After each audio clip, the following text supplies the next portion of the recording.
Welcome to the last breakfast. Please enjoy the video. You're starting with the worksheet ready. Open the file and select the exact sheet you'll edit. Once done, switch to page layout view so you see header space, or stay in normal and use page setup for precise control. Decide what the header must contain: company name, page number, date, or logo, because that choice determines cell alignment and formatting. Make sure to confirm whether headers should appear on first page only. This affects the page setup options you'll use next.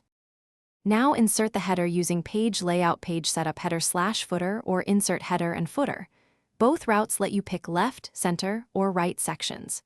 You can type plain text, add and page for numbers, and date for updates, or insert picture for logos. Once content is placed, format typeface, size, and bolding so the header remains readable when printed.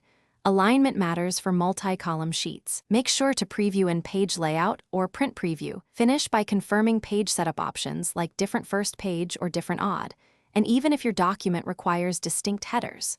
Once formatted, check margins and scaling so the header isn't cut off, then use print preview to confirm visual results before saving.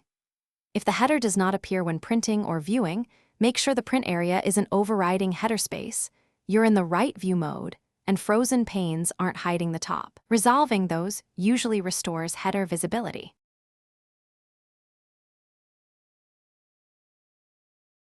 Thanks for watching. If this was helpful, leave a like and consider subscribing. See you next time.